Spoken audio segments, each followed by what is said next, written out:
का चेंज गई थी साथ में। हेलो फ्रेंड्स, थोड़ा सा ध्यान से सुनना बातों को, और यदि समझ में नहीं है तो आप लोग हाथ खड़ा करके पूछने की कोशिश कर सकते हैं। मैं बताने की पूरी कोशिश करूँगा। अपने पास मेरे पास एक प्री बोर्ड का चूँकि पेपर है और पेपर को मैं पूरा सॉल्व करने वाला हूँ। यहाँ पर कैसे कैसे क्वेश्चन आ सकते हैं और उनके बारे में मैं डिस्कस करने वाला हूँ। पूरा डिटेल से मैं यहाँ पर बताऊँगा। थोड़ा सा आपको धैर्य समझना है, ठीक है? ठीक है, चलें डायरेक्ट हम YouTube पे भी लाइव होंगे और हमारा YouTube का चैनल है द सरिस्का एजुकेशन हब, और उस पर आप सभी का स्वागत है। चलिए अब डायरेक्ट हमारा पेपर सॉल्यूशन का काम अपना जो है वो करते हैं। सबके पास क्वेश्चन पेपर है ना? यदि क्वेश्चन पेपर है तो हम स्टार्ट करते हैं। पहला, इसमें 4 भाग दिए हुए हैं, पार्ट फर्स्ट, सेकेंड, थर्ड और फोर्थ। ठीक है, तो पहले पार्ट से ही अपन पेपर स्टार्ट करते हैं। पहला क्वेश्चन है, प्रत्येक बच्चा पेपर निकालिए साथ में, नहीं तो देखो आसपास में, है ना? प्रश्न को समझो, सर पढ़ाएंगे वैसे कौन कौन सी चीज दी हुई है आपके सामने, उस हिसाब से आप। क्वेश्चन नंबर 1, एक ऐसी संख्या जिसके एक और स्वयं के अतिरिक्त कोई गुणनखंड नहीं होता। इसका मतलब यदि मुझे बताइए, 2 एक ऐसी संख्या है जिसका एक व स्वयं के अलावा कोई गुणनखंड नहीं हो, तो उस संख्या को हम बोलते हैं अभाज्य संख्याएं। आप इसमें भाग देकर दे सकते हैं कि सर 1 व 2 के अलावा इस संख्या में किसी और संख्या का भाग नहीं जाता है, देन हम उस संख्या को क्या संख्या नाम देंगे? अभाज्य संख्या नाम देंगे। बताओ अभाज्य संख्या के बारे में जाना था ना मैंने?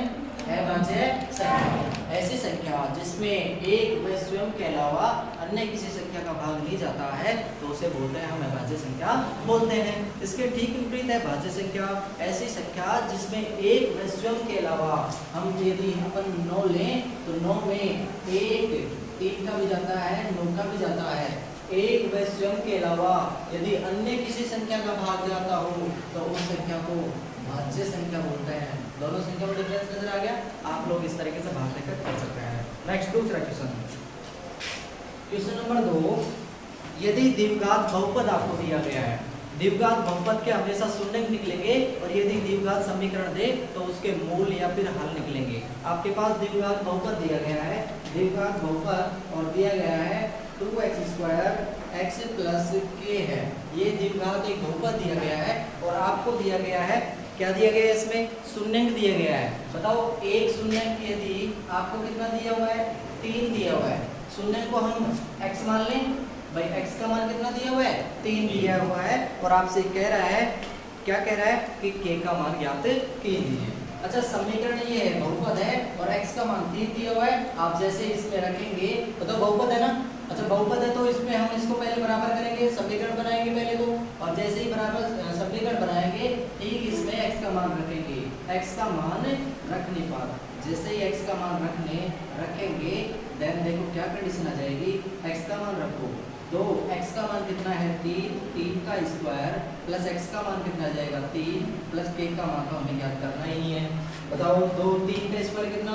9 9 2 3 18 प्लस 3 प्लस k बराबर 0। 18 3 कितने हुए? 21 21 प्लस k बराबर 0। हमें k का मान चाहिए, ये प्लस का है, ये इधर जाएगा तो माइनस का 21 हो जाएगा। बताओ ऐसे कर लेंगे ना? कर ले कैसे? नेक्स्ट क्वेश्चन नंबर 3, एक पिता है और एक पुत्र है। पिता और पुत्र की आयु का अनुपात दे रखा है। देखिए कैसे दे रखा है। क्वेश्चन नंबर 3 इसे तक ठीक है। एक पिता है और ये पुत्र है। क्वेश्चन कह रहा है कि पिता की आयु पुत्र की आयु की 3 गुनी है। यदि पुत्र x आयु का है तो बताओ पिता कितने का आयु का हो जाएगा? 3 गुना हो जाएगा। पुत्र की आयु x है, पिता की आयु कितनी हो जाएगी? 3x हो जाएगी। और ये कह रहा है कि 5 वर्ष बाद में, बताओ 5 वर्ष बाद में ये कितने का हो जाएगा? 3x प्लस 5 वर्ष का हो जाएगा। और पुत्र भी 5 वर्ष बाद में कितने का हो जाएगा? x प्लस 5 वर्ष का हो जाएगा।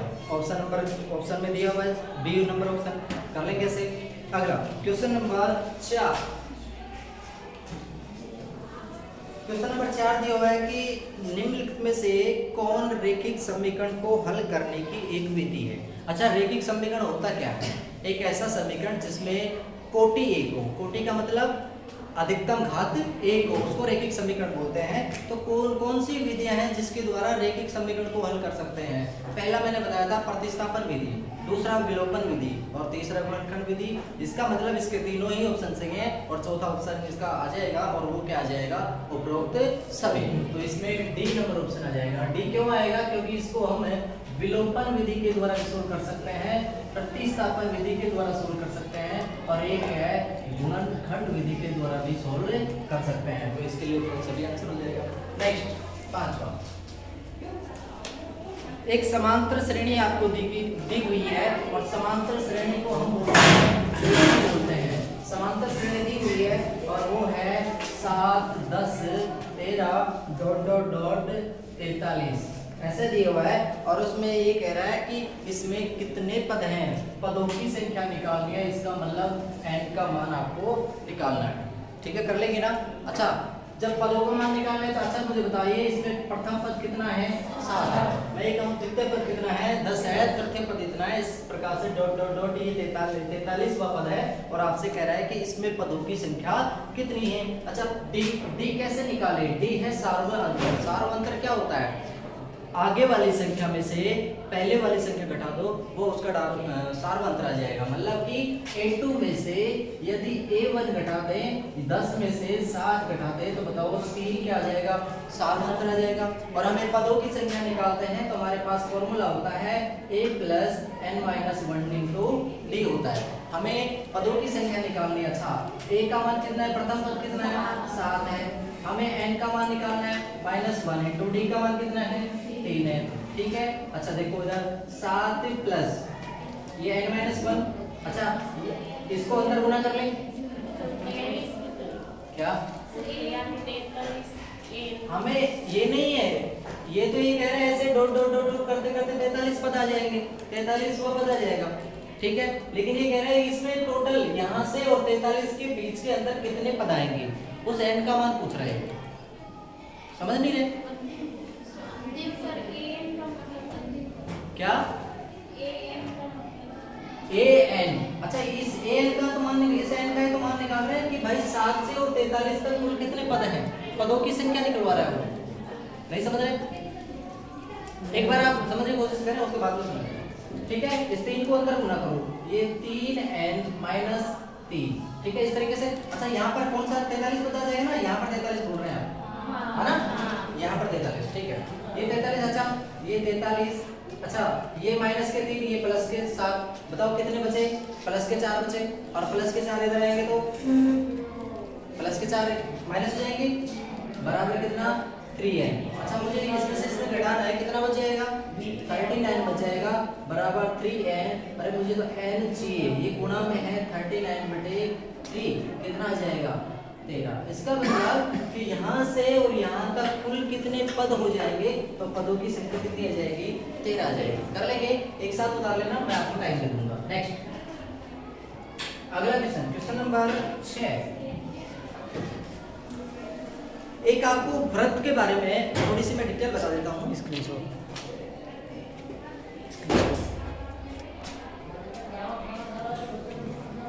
ग्रुप में डालते हैं।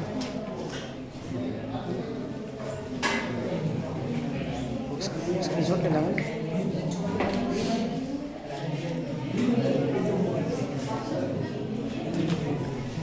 क्वेश्चन पूछो रखना कहाँ करते हैं।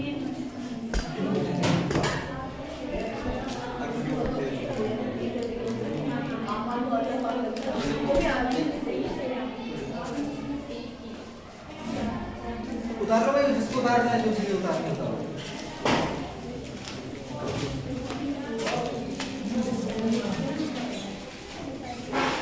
उतारना है, उतार लो। 2 नंबर पे ना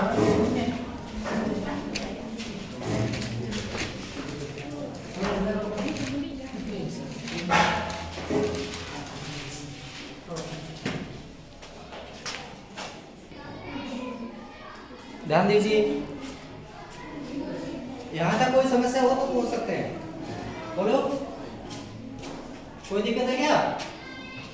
अरे बोलो भाई, नहीं है ना? ठीक है, अगला क्वेश्चन पढ़ो। क्वेश्चन नंबर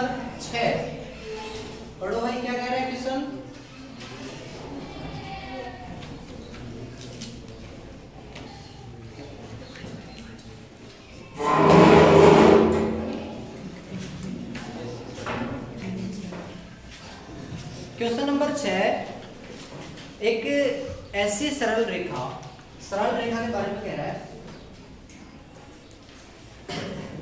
एक ऐसी सरल रेखा जो वृत्त की परिधि को केवल एक ही बिंदु पर स्पर्श करती है। एक वृत्त है, आपको ऐसी सरल रेखा के बारे में पूछना चाहता है, बताओ ये वृत्त का एक केंद्र से परिधि के बीच की दूरी त्रिज्या, और परिधि, और ये तो परिधि हो गई, और परिधि 2πr होती है, इसका ये केंद्र हो गया, केंद्र को परिधि से मिलाने वाली ये त्रिज्या, और ये यहाँ पे क्या हो जाएगी, d हो जाएगी। मतलब यहाँ पर d त्रिज्या का दोगुना होगा, ठीक है। लेकिन क्वेश्चन ये कह रहा है कि एक ऐसी सरल रेखा बतानी है जो वृत्त की परिधि को केवल एक बिंदु पर स्पर्श करे। इसका मतलब बताओ यहाँ पर ये बिंदु, कोई बिंदु ले लेते हैं, एक बिंदु पर स्पर्श कर रही है, मतलब एक सरल रेखा, बताओ एक बिंदु पर स्पर्श कर रही है और स्पर्श कर रही है, देन उसका नाम हो जाएगा स्पर्श रेखा। और ध्यान रखना, स्पर्श रेखा केवल वृत्त की परिधि को एक ही बिंदु पर स्पर्श करेगी। लेकिन इसमें इसका ऑप्शन तो हो जाएगा स्पर्श रेखा वाला, लेकिन यदि आपसे कह दे कि एक ऐसी रेखा का नाम बताइए जो वृत्त की परिधि को दो भागों में बांटे, जो वृत्त की परिधि को दो जगह स्पर्श करे। कैसे करे? ऐसे करे। एक जगह तो ये कर रही है, एक जगह ये कर रही है, इसका मतलब इसका नाम हो जाएगा छेदक रेखा हो जाएगा। कर लेंगे ऐसे, नाम हो जाएगा ना। तो स्पर्श रेखा स्पर्श करेगी केवल एक बिंदु पर, छेदक जो रेखा है परिधि के दो बिंदु पर स्पर्श करेगी। कर लेंगे ऐसे। नेक्स्ट 7वां नंबर क्वेश्चन है 7वां कि एक बिंदु दिया हुआ है और बिंदु P के निर्देशांक आपसे दिए हुए हैं और आपसे कह रहा है कि y अक्ष से दूरी ज्ञात कीजिए। देन देखिए क्या कह रहा है, एक बिंदु P है और इसके निर्देशांक दिए हुए हैं 3, 4 दिए हुए हैं और आपसे कह रहा है कि क्या कह रहा है, y अक्ष से दूरी ज्ञात कीजिए। अच्छा कैसे, दूरी कैसे ज्ञात करें? ये x अक्ष है, ये y अक्ष है और हमें ये 4 बिंदु दिए हुए हैं, 1 2 3 4, 1 2 3 4, 1 2 3 4, 1 2 3 4। अच्छा बताओ इसमें ये जो 3 है ये x का मान है, ये 4 है y का मान है, ये x जो है ये भुज के मान को प्रदर्शित कर रहा है और ये कोटि के मान को प्रदर्शित कर रहा है। x अक्ष के जो भी मान होते हैं उनको भुज बोलते हैं और y अक्ष के जो भी मान होते हैं उनको कोटि बोलते हैं। और आपसे कह रहा है कि ये y अक्ष से कितनी दूरी पे है। अच्छा देखो भुज का मान कितना है, 3 है, भुज का मान 3 और कोटि का मान कितना है, 4। इसका मतलब ये बिंदु कहां पर स्थित होगा भाई, यहां पर स्थित होगा ना, ये P बिंदु।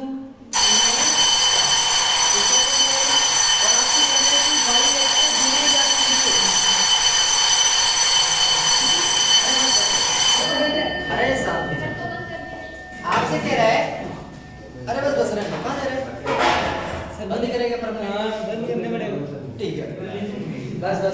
अच्छा बताओ ये क्या है, ये मूल बिंदु है ना, ये मूल बिंदु जहां पर दोनों अक्ष आपस में काटते हैं वो उसका मूल बिंदु होता है और मूल बिंदु के निर्देशांक हमेशा 0 0 होते हैं। मूल बिंदु के निर्देशांक आपसे कह रहा है कि y अक्ष से दूरी ज्ञात कीजिए। अच्छा y अक्ष से हम दूरी निकालें, बताओ यहाँ ये ऐसे खींच सकते हैं क्या, खींच सकते हैं। इसका मान बताओ यहाँ से यहाँ तक कितने इकाई जा रहा है, 4 इकाई भाई। यहाँ से चले गए यहाँ तक, इसका मतलब कितनी दूरी चलेगा ना, और यहाँ से यहाँ तक चल रहा है, इसका मतलब कितने इकाई चल रहा है, 3। इसका मतलब ये तो 4 है, ये कितना है, 3। हमें y अक्ष से दूरी चाहिए तो मैं क्या ऐसे खींच लूं, क्या ऐसे खींच लूं, और जैसे ही खींचूंगा तो ये 90 डिग्री और 90 के सामने ये कर्ण, ये आधार और ये लंब। बताओ यदि मुझे आधार दिया हो, लंब दिया हो तो मैं कर्ण निकाल सकता हूँ। और कर्ण कैसे निकलेगा, पाइथागोरस प्रमेय ये कहती है, पाइथागोरस प्रमेय क्या बोलती है कि कर्ण का स्क्वायर कर दो, आधार का स्क्वायर कर दो और लंब का स्क्वायर कर दो।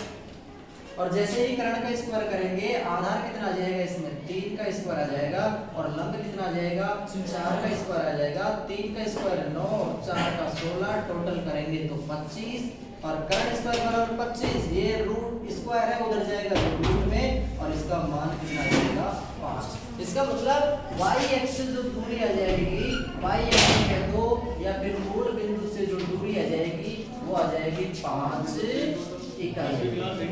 कैसे बताओ, कर लेंगे ना।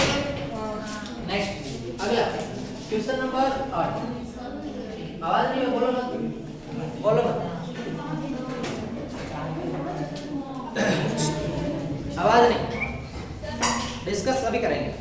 आवाज नहीं। नेक्स्ट देखिए क्वेश्चन नंबर 8। आपके जो दिमाग में क्वेश्चन चल रहा है मुझे पता है, थोड़ी देर बाद उसका क्लियर जवाब हो जाएगा आपके पास। आपके पास दो बिंदु दिए हैं और दोनों बिंदुओं के निर्देशांक आपको दिए हैं और आपसे कह रहा है कि बीच की दूरी ज्ञात कीजिए। पहले एक बिंदु ये दिया हुआ है, एक बिंदु ये दिया हुआ है। पहले बिंदु के निर्देशांक दिए हुए हैं और निर्देशांक कितने दिए भाई 0 cos a और इसका दिया हुआ है sin a 0 ऐसे दिया है। और आपसे कह रहा है कि बीच की दूरी, माना इनके बीच की दूरी x है और हम बीच की दूरी निकालते हैं तो उड़ा के लेते हैं x2 - x1 का होल स्क्वायर और y2 - y1 का होल स्क्वायर। अच्छा बताओ ये x1 का हो जाएगा, ये y1 का हो जाएगा, ये x2 और ये y2 का हो जाएगा। रखो मान इसमें, रखो x2 का मान कितना है sin माइनस x1 का मान कितना है 0 का होल स्क्वायर प्लस y2 का मान 0 माइनस sin y1 का मान कितना है cos a का होल स्क्वायर। ठीक है रखें। देखो अच्छा sin a में से 0 गया तो sin a ही बचेगा, sin a का होल स्क्वायर प्लस अच्छा 0 में से cos a घटेगा तो क्या आ जाएगा करो भाई। अच्छा 0 में से cos a घटेगा तो बताओ क्या बचेगा, माइनस का cos a बचेगा। बताओ भाई 0 में से cos a घटेगा तो माइनस का cos a बचेगा ना। और जैसे कि इसका आ जाएगा फिर देखो क्या कंडीशन हो जाती है। बताओ sin a का होल स्क्वायर, इसका मतलब कैसे लिखूं क्या इसको sin स्क्वायर a प्लस अच्छा इसको क्या ऐसे लिख सकता हूं क्या, कैसे cos a into minus cos a, minus cos का होल स्क्वायर है, इसका मतलब माइनस cos a को माइनस cos a से गुणा करना है, ऐसा है। अब जैसे माइनस को माइनस से करेंगे तो प्लस, cos को cos से करेंगे तो cos स्क्वायर, ऐसे लिख सकते हैं इसको, लिख सकते हैं। तो मैं इसको ऐसे लिख सकता हूं cos स्क्वायर a लिख सकता हूं। इसका मान मुझे पता है, हम जानते हैं sin square theta plus cos square theta, theta दोनों में सेम है तो इसका मान कितना देगा और 1 के ऊपर कितना है रूट और रूट 1 का मान कितना, इसका मतलब इसका फाइनल रूप से आंसर क्या जाएगा 1 आ जाएगा। ठीक है उतारो नेक्स्ट। आपको दिया हुआ है कि sec square theta minus tan square theta, sec square 40 minus tan square 40 का आपको मान ज्ञात करना है। अच्छा आपने एक सरल समीकरण देखी भी होगी और पहले मैंने बताया भी था कि sec square theta minus tan square theta का मान कितना होता है 1, तो इसका फाइनल रूप से आंसर कितना आ जाएगा 1 आ जाएगा। नेक्स्ट अगला देखिए, एक संचयी बारंबारता वक्र है, संचयी बारंबारता वक्र है और मुझे इसमें थोड़ा सा कंफ्यूज है कि इसमें एक दंड चित्र आएगा या फिर दंड लेख आएगा, तोरण आएगा क्या, तो मुझे इसमें से कंफ्यूज है कि इसमें क्या आएगा क्योंकि मैंने देखा नहीं है इसको। तो आप लोग इसको थोड़ा सा टिक कर लें, इसके लिए मैं थोड़ा सा अलग बात करूँगा। ठीक है एक क्वेश्चन नंबर 10, क्वेश्चन नंबर कौन सा आ गया 10 आ गया ना। क्वेश्चन नंबर 10 को आप बोला लो 11 नंबर देखिए। आपको एक श्रृंखला दी हुई है संख्याओं की और आपसे कह रहे हैं श्रृंखला है 5 7 9 x इस तरीके से और आपसे कह रहा है कि इसका माध्य जो है, माध्य कितना दिया हुआ है 9 दिया हुआ है और आपसे कह रहा है कि x का मान ज्ञात कीजिए। अच्छा मुझे बताइए माध्य को हम औसत कह सकते हैं क्या, माध्य कह दो औसत कह दो एक ही बात है, माध्य को औसत कह सकते हैं। तो यदि औसत कह सकते हैं तो क्या हम इसको ऐसे कहते हैं कि माध्य तेरा नाम औसत हो जाएगा और औसत बराबर जानते हैं राशियों का योग बटे राशियों की संख्या, राशियों की संख्या। अच्छा हमें माध्य औसत दिया हुआ है, वो कितना दिया हुआ है 9 दिया हुआ है, बराबर राशियों का योग करें। अरे हमारे पास राशियां ये दी हुई हैं, हम इनका योग करें 5 + 7 + 9 + 1 और राशियों की संख्या कितनी है 1 2 3 4 इस तरह से कर लेंगे। अच्छा जैसे ही 9 बराबर इनका योग करेंगे तो 5 7 12 9 21 बटे 4 प्लस में x लगा लेंगे, हम तो x ही इसके नीचे 1 मानेंगे, वज्र गुणा करेंगे 9 को 36 से और 21 + 1 को x 21 प्लस 1 को करेंगे 1 से तो ये आ जाएगा, और 9 को 36 से करेंगे तो 36 आ जाएगा। अरे मुझे तो x चाहिए 36, ये प्लस का है, इधर आएगा तो ये माइनस का हो जाएगा, और इसका आंसर कितना आ जाएगा, x का मान कितना आ जाएगा 15 कर लेंगे। तो यहाँ पर आने वाली जो संख्या रहेगी वो आ जाएगी 15 कर लेंगे, उतार लेंगे।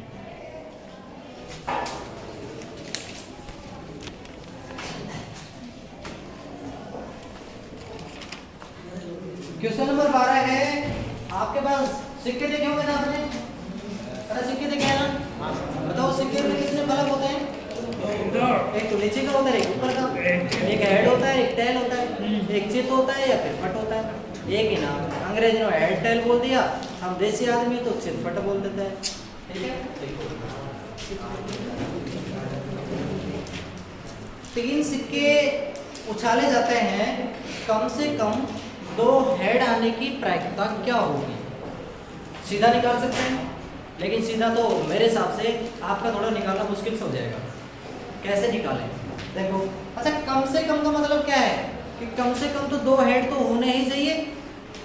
3 हो तो कोई दिक्कत नहीं है, लेकिन कम से कम 2 तो होनी ही चाहिए। 2 से ज्यादा हो तो भी हम काउंट करें। बस इसमें समझने लायक यही है कि कम से कम 2 हेड का मतलब है कि 3 भी हो तो भी अपन को उसमें काउंट करना है। जैसे यदि आपको ऐसा कोई सिक्का दे दिया जाए और देते ही ऊपर हेड और नीचे टेल, इस तरह के 3 सिक्के हैं, ठीक है, और तीनों को उछाल रहे हैं, उछालेगा तो एक एक फलक ही नजर आएगा आपको, तो एक एक फलक ही आएगा। तो इसमें कितने परिणाम आ सकते हैं कि कम से कम 2 फलक 2 हेड हो, कम से कम 2 हेड। देखो मैं पहले सिक्के से हेड ले रहा हूँ, पहले सिक्के से हेड ले रहा हूँ, दूसरे से भी हेड आ रहा है और तीसरे से भी हेड आ रहा है। पहले गिट्टी से नहीं बन सकती, दूसरी तेरे तीनों हेड, तो क्या तेरे तीनों टेल भी आ सकते हैं? आ सकते हैं ना? तेरे 2 में तो पहले हेड आ जाए, 2 में पहले हेड आ जाए और तीसरे का टेल आ जाए, आ सकता है? तेरे पहले के 2 टेल आ जाए और तीसरे का हेड आ जाए, ऐसा सकता है। और जब ऐसा सकता है तो क्या ऐसा सकता है क्या? तेरे पहले 2 टेल आ जाए और तीसरे का हेड आ जाए, कहाँ गया? आ गया, ठीक है, आ गया। अच्छा ये तो आपने बता दिया, ठीक है, ऐसे ऐसे ऐसे ऐसे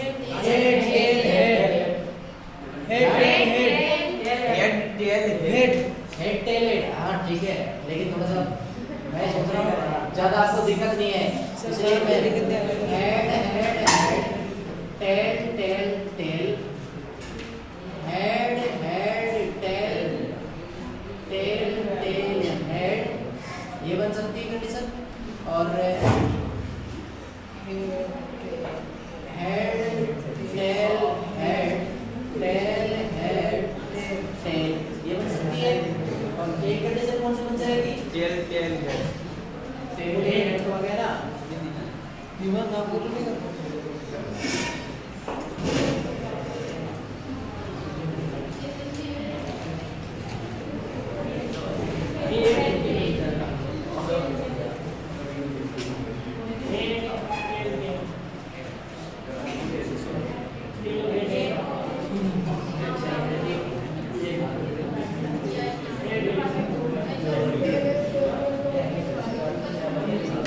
देखो भाई,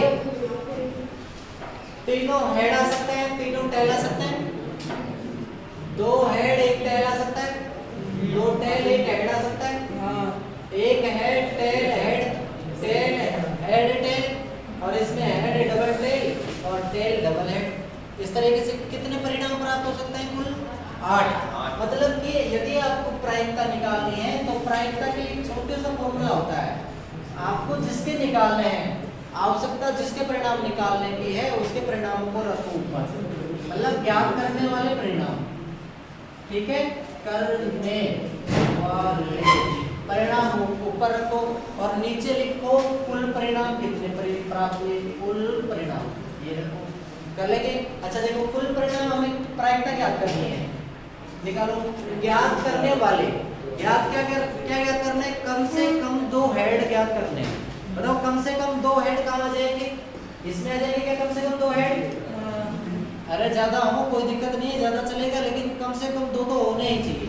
कम से कम 2 हेड, कम से कम 2 हेड, कम से कम 2 हेड और कम से कम 2 हेड।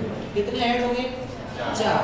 हमारे पास ज्ञात करने वाले 4 हो गए, नीचे कुल है 8 और काटेंगे पीटेंगे तो हमारे पास कम से कम 2 हेड आने की प्रायिकता कितनी हो जाएगी? 1/2 हो जाएगी। कर लेंगे ऐसे? बताओ याद, बताओ कर लेंगे ना?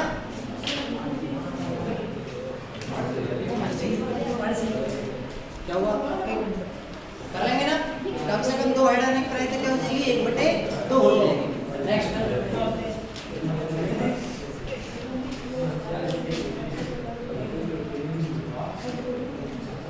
देखिए, आवाज नहीं भाई, आवाज नहीं। उतारना बंद करिए फिर उतार लेना एक साथ। क्वेश्चन नंबर 2 की रिक्त स्थानों की पूर्ति कीजिए। आप में कुछ बात इसमें लिखी हुई है, अपनी तरफ से कुछ बात ऐड करनी है इसमें। देखो कैसे, यदि रेखाएं समानांतर हैं, 2 रैखिक समीकरण है और वो रेखाएं यदि समानांतर हैं तो समीकरण युग्म का कोई हल नहीं होता। इस स्थिति में समीकरण युग्म असंगत होते हैं यदि कब होंगे, उसके लिए समीकरण क्या होगी। तो बताओ क्या कंडीशन हो सकती है इसमें? क्या क्या बोल रहे हो? हाँ, A1 बटे A2 बराबर B1 बटे B2 बराबर नहीं होने चाहिए C1 बटे C2। समझ गए ना? मैं थोड़ा सा ढंग से समझा देता हूँ, थोड़ा इधर देखिए। अच्छा, आपसे कह रहा है कि 2 रैखिक समीकरण समानांतर है और जब समानांतर, ये पहला है ये दूसरा है, 2 समानांतर होते हैं तो क्या एक दूसरे को काटेगी क्या ये? और जब एक दूसरे को नहीं काटेगी तो यहाँ पर परिणाम, जो यहाँ पर परिणाम प्राप्त होंगे वो कैसे प्राप्त होंगे भाई? कोई परिणाम प्राप्त है, कोई हल प्राप्त नहीं होगा, कोई हल प्राप्त नहीं होगा। जब हल ही कोई प्राप्त नहीं होगा तो यहाँ निकाय कैसा रहेगा? निकाय कैसा रहेगा भाई? असंगत। और इस स्थिति के लिए मैंने बताया था A1 बटे A2 बराबर B1 बटे B2 और बराबर नहीं होने चाहिए C1 बटे C2, ये था। लेकिन हल निकल कहाँ सकते हैं कि जब 2 रैखिक समीकरण, 2 समानांतर रेखाएं आपस, 2 रेखाएं यदि आपस में एक दूसरे को प्रतिच्छेद करें तो वहां पर एक अद्वितीय हल निकलेगा, और जब अद्वितीय हल निकलेगा तो वहां पर जो निकाय रहेगा वो संगत रहेगा, निकाय संगत रहेगा। और उसके लिए कंडीशन क्या आ जाएगी? A1 बटे A2 बराबर नहीं होनी चाहिए B1 बटे B2 और बराबर C1 बटे C2।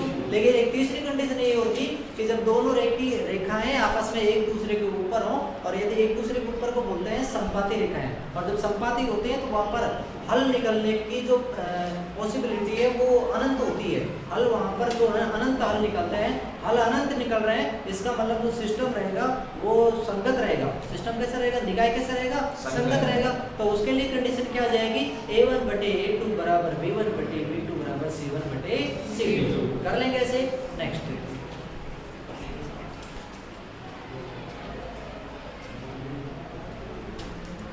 दूसरा,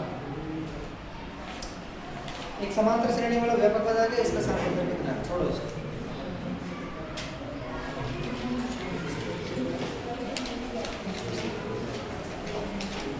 देखिए क्वेश्चन नंबर 3, किसी बाह्य बिंदु से वृत्त पर खींची गई 2 स्पर्श रेखाखंडों की लंबाई कैसी होगी?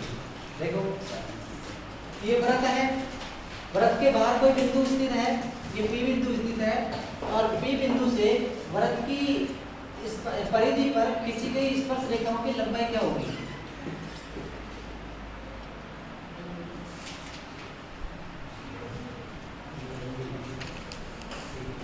बताओ, यदि कोई बिंदु, आवाज नहीं भाई, यदि कोई बिंदु वृत्त के बाहर स्थित है और बाहर स्थित है तो वहां से कितनी स्पर्श रेखाएं खींची जा सकती हैं? अधिकतम कितनी खींची जा सकती हैं?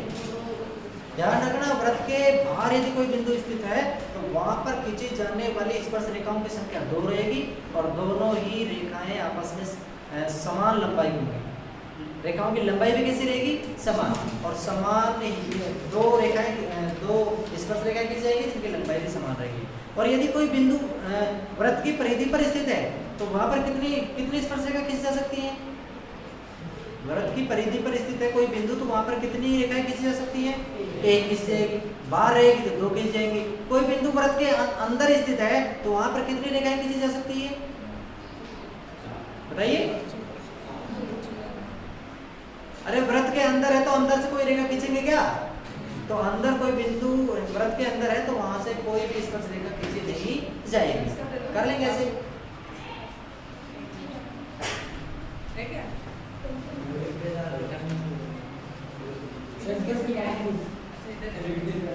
अंधेरा चाहिए। आप भी हमारे दर्शकों को कुछ बताइए। मैडम डरती है इन चीजों से, सोशल मीडिया से डरती है। ठीक है, नेक्स्ट देखिए, कर लेंगे ऐसे। नेक्स्ट देखिए क्वेश्चन नंबर 4, थोड़ा इधर ले लेता हूं साइड में। क्वेश्चन नंबर 4 देखिए। अच्छा क्या है क्वेश्चन नंबर 4 है, क्या कहना चाहता है? अरे आवाज नहीं। क्वेश्चन नंबर 4, एक्स अक्ष पर स्थित प्रत्येक बिंदु की कोटि का मान बताइए। ये लो, लड़की ने इशारा कर दिया कि सर गोला होगा, 0 होगा, 0 होगा। ध्यान रखना हमेशा, ये एक्स है, ये वाई है। इस पर एक्स अक्ष पर जो भी मान रहेंगे उनको भुज बोलेंगे, वाई अक्ष पर जो भी मान रहेंगे उनको कोटि बोलेंगे। एक्स अक्ष पर कोटि का मान 0 होगा। एक्स अक्ष पर कोटि का मान कितना रहेगा? 0। और वाई अक्ष यानी कोटि पर एक्स अक्ष का मान कितना रहेगा? 0। एक्स अक्ष पर कोटि का मान 0, वाई अक्ष पर भुज का मान 0। तो मैं यह कह दूं इस पर वाई का मान 0 और इस पर एक्स का मान क्या आ जाएगा? 0 हो जाएगा। कर लेंगे ना? नेक्स्ट बात, यदि tan थीटा बराबर cot थीटा है तो थीटा का मान ज्ञात कीजिए। tan थीटा बराबर cot थीटा है तो यहाँ से थीटा का मान ज्ञात कीजिए। मुझे बताइए ऐसा कौन सा थीटा है जिसका मान दोनों में सेम होता है? tan 45 का। आप कहेंगे सर tan 45 का और cot 45 का दोनों का तो बराबर होता है ना? बराबर होता है तो क्या हम इसको ऐसे कह दें क्या कि सर tan 45 बराबर कोट का पूरक क्या होता है भाई? कोट का पूरक क्या होता है? अरे कोट का पूरक tan होता है। tan और tan है तो इसका मतलब इसको बदलेंगे 90 - 45 में बदलेंगे। और जैसे tan 45 डिग्री बराबर ये tan कितना बच गया? 45। tan से tan क्या बच गया? 45। इसका मतलब कि यहाँ पर tan थीटा और cot थीटा, यहाँ पर थीटा का मान कितने डिग्री आ जाएगा? 45 डिग्री। कर लेंगे ऐसे।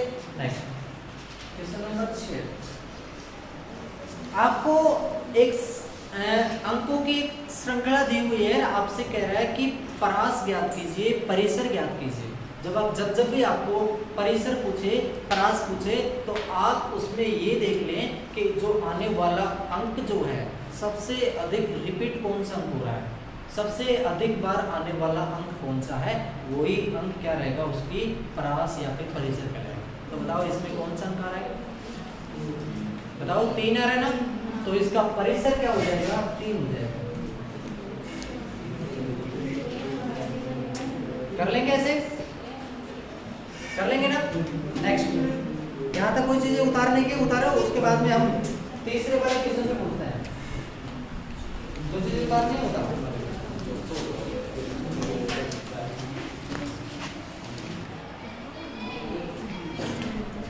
क्वेश्चन नंबर 3 और 3 में कुल 12 क्वेश्चन दी हुई हैं। देख लीजिए, अपन 12 क्वेश्चन है तो 12 मिनट में सोल्व करने की कोशिश करते हैं। थोड़ा सा ध्यान से दो यार।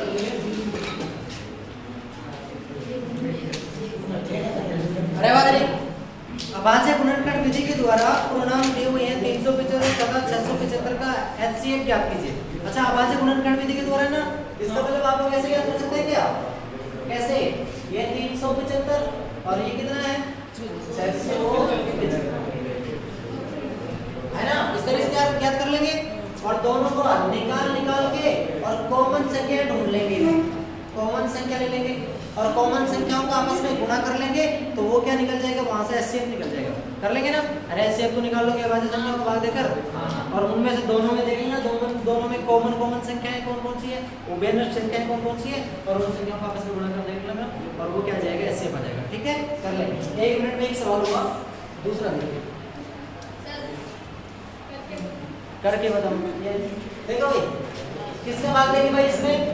3 का भाग दे ले, 2 का भाग नहीं जाएगा, 3 का 2, 4 का दें, 3 का 1, 3 का 2, 1 2 5, 3 का 2 4, अरे ये जा सकते हैं 5 5 25 5 5 1, ऐसा है ना? इसको देंगे, किसका देंगे? 12 12 6 18, 3 2 2 कितना 5, किसका देंगे? 7 और 2 9 3, 7 5 5 1, चलो 3 का दे, हमें क्या समझे कितना 5 5 5 1। आपको कॉमन संख्या लेनी है, एचसीएफ निकालने के लिए, एचसीएफ के लिए कॉमन संख्या, कॉमन नंबर लेना है। बताओ कॉमन, 3 इसमें भी 3 इसमें भी है, या फिर ऐसे लिखते हैं 3 5 5 5 5, इसके अलावा 3 सब नीचे चला जाएगा और ये 3 गुना 3 गुना 3 गुना 5 गुना 5, ये 600 नीचे चला जाएगा भाई जी। इधर देखिए, इसमें कॉमन संख्या क्या दिख रही है आपको? 3 इसमें भी है, 3 इसमें भी है, 3 वाला तो इसमें नहीं है ना, तो 3 वाले को छोड़ो, 5 इसमें है, 5 इसमें है, 5 इसमें है, 5 इसमें है। इसका मतलब एचसीएफ कितना हो जाएगा? 3 गुणा 5 गुणा 5, गुणा करो 15 15 5 75, इसका मतलब एचसीएफ कितना हो जाएगा? 75। तो एचसीएफ वह बड़ी से बड़ी संख्या होगी जिसका भाग दोनों संख्याओं में पूरा चला जाएगा। कर लेंगे ऐसे।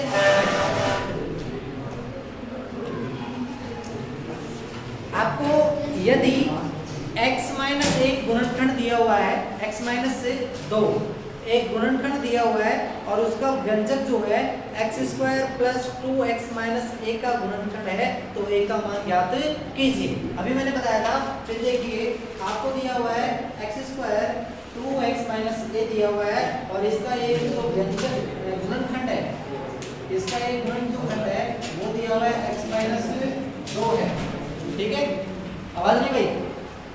इसके बराबर 0 करो, x का मान निकालो यहाँ से, 2 आ गया, x का मान रखो इस समीकरण में। ठीक है, समीकरण में रखेंगे इसके बराबर 0, समीकरण में रखो भाई इसका मान, रखो x का मान 4 4 माइनस a बराबर 0, 8 माइनस a बराबर 0 और a बराबर कितना आ गया? 8 आ गया। कर लेंगे इसे, यहाँ तो कुछ नहीं किया ना, बस जोड़ना बढ़ाना घटाना हटाना नहीं।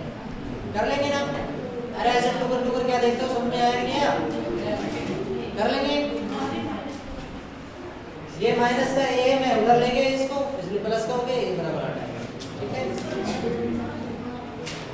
पहले जो व्यंजक जो गुणनखंड दिया है उसके बराबर x का मान निकालना है, फिर x का मान इस समीकरण में रख दो और रखते यहाँ से निकल जाएगा 8 + a। अरे 2 का स्क्वायर कितना होता है? 4।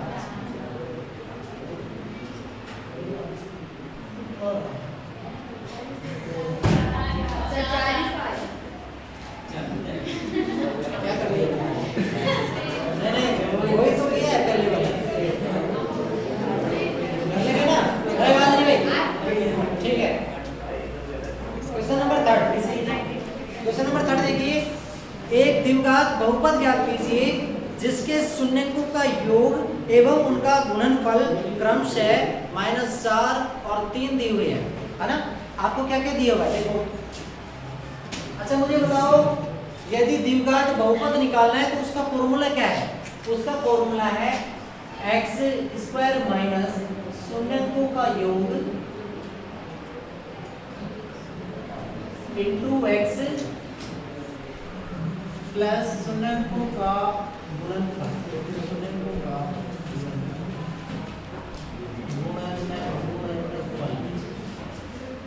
गुणनफल बताया ना फॉर्मूला, यदि आपको बहुपद निकालना है, बराबर चिन्ह नहीं करें, बहुपद निकालना है तो कैसे करेंगे, एक्स स्क्वायर माइनस शून्यकों का योग इंटू एक्स प्लस शून्यकों का गुणनफल। अच्छा आपको दिए हुए हैं, ये क्या है, बहुपद निकलेगा इससे,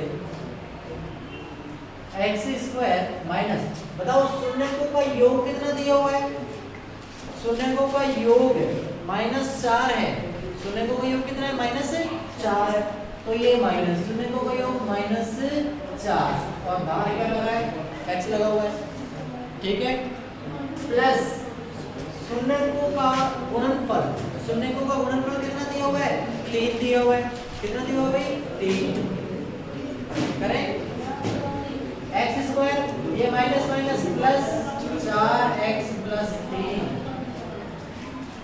कर ले कैसे, बस ये फॉर्मूला याद रखना है कि बहुपद निकालने का, बहुपद बनाने का जो फॉर्मूला है, एक्स स्क्वायर माइनस शून्यकों का योग कर दो और साथ में एक्स से गुणा करो प्लस शून्यकों का गुणनफल कर लेंगे। अरे इधर हेलो, बस बस क्वेश्चन नंबर 3,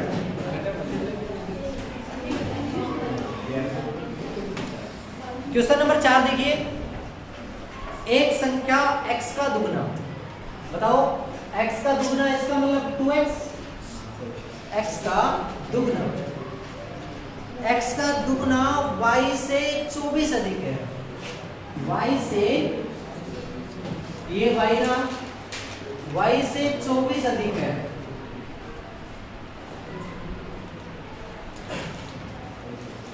एक संख्या x का दुगना, दुगना जो है y से 24 अधिक है, जब ये अधिक है तो हम इसको बराबर करने के लिए 24 इसमें जोड़ दें तब बराबर हो जाएगा, तो एक संख्या x का दुगना y से 24 अधिक है, कर लेंगे, तो इसके लिए देखिए समीकरण क्या बन जाएगा, ये बन जाएगा, हम दोनों को इस तरह से लिख सकते हैं, 2x माइनस वाई बराबर